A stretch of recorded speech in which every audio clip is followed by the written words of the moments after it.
Salut à tous, comme prévu, comme promis, je vais vous proposer un petit plan de vol IFR pour un avion léger.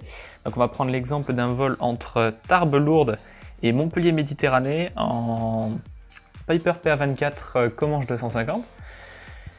Puisque c'est peut-être un vol que je ferai sur simulateur ensuite pour vous montrer la mise en place du vol IFR, plus que uniquement la préparation du vol. Donc pour la préparation du vol, on va utiliser le site SkyVector, dont je vous mets le lien en description. On va également servir du site de l'information aéronautique. C'est un site qui est uniquement français. Ceci dit, tous les aéroports IFR ont leur carte, en tout cas pour la plupart, disponible en ligne. Allez simplement sur Google, tapez le code OACI de l'aéroport que vous recherchez et rajoutez charts PDF ou carte PDF en anglais. Donc d'abord et avant tout, sur SkyVector, on va aller dans Flight Plan ici. On démarre de LF Bravo Tango et on va à Lima Fox Mike Tango. Vitesse de croisière, on est à 270 nœuds, on va prendre un niveau à peu près 120, étant donné que, non pardon, 130. On vole vers l'est, on vole vers l'est, on vole vers l'Italie, on vole donc à un niveau impair. On a notre ligne droite directe entre Tarbes ici et Montpellier là. On va cliquer sur World Low pour avoir les routes aériennes IFR de basse altitude. Pour la réalisation du plan de vol IFR, vous allez décoller de votre aéroport, suivre une procédure IFR qui est spécifique à cet aéroport pour rejoindre un premier point, puis une série d'autres points pour rejoindre le premier point d'une procédure d'arrivée à l'aéroport de destination. Procédure de départ, c'est ce qu'on appelle la SID, et la procédure d'arrivée, c'est ce qu'on appelle la STAR. Là par exemple, on va décoller de Tarbes. On voit qu'on a une route aérienne là qui est assez sympa, la Golf 5 et Golf 393 ici, qui pourrait être sympa à suivre. Donc il faudrait qu'on ait un départ vers le nord-nord-est depuis Tarbes. Ici, le bord de Toulouse semble pas trop mal. Donc on va aller sur le site de l'information aéronautique, du service de l'information aéronautique, aller sur IAIP France,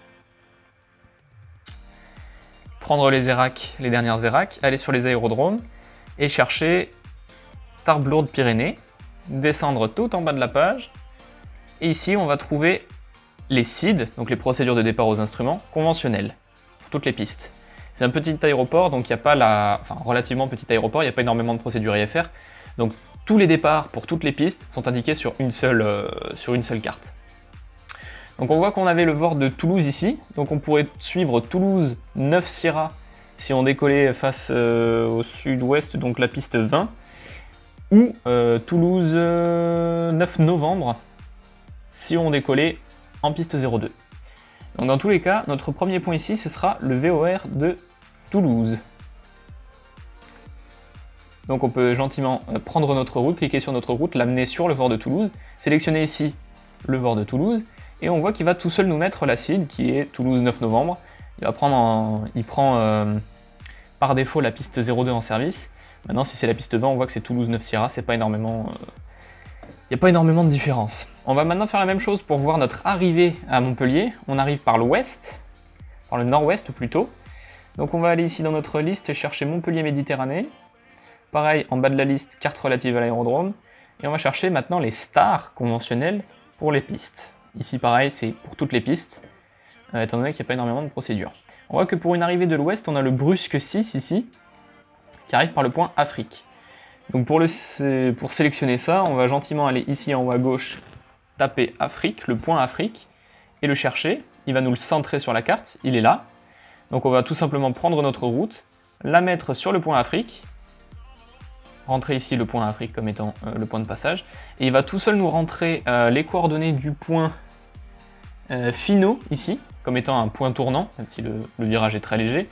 Il va nous faire suivre la route Golf 393 de Toulouse jusqu'à Afrique via Finot, et il nous rentre ensuite automatiquement la star qui est la Brusque 6, comme on l'a ici, Brusque 6, la procédure d'approche aux instruments.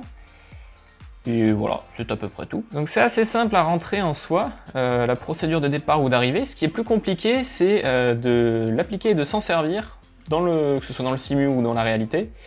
Ce qu'on aura tendance à faire, c'est utiliser un GPS pour pouvoir rentrer tous nos points de passage, ou nos routes aériennes. Donc par exemple ici on va rentrer la SID Toulouse 9 novembre depuis Tarbes, jusqu'au VER de Toulouse, puis la route Golf 393 jusqu'à Afrique. Il saura lui-même que c'est via Finot. et ensuite la Star depuis le point Afrique jusqu'à Montpellier Méditerranée. Voilà les basiques, comment faire un plan de vol sur SkyVector que vous pourrez ensuite exporter sur votre GPS dans le simulateur ou dans la réalité. Dites-moi en commentaire si vous êtes intéressé pour avoir une vidéo explicative du vol en lui-même, comment rentrer les paramètres dans le GPS, comment suivre ces paramètres, comment se servir d'autres instruments comme le VOR, l'ADF, etc. pour effectuer le vol IFR, et s'il y a beaucoup de demandes, il se peut que je fasse la vidéo à l'avenir. Dans tous les cas, je vous remercie d'avoir regardé cette vidéo, et je vous dis à la prochaine.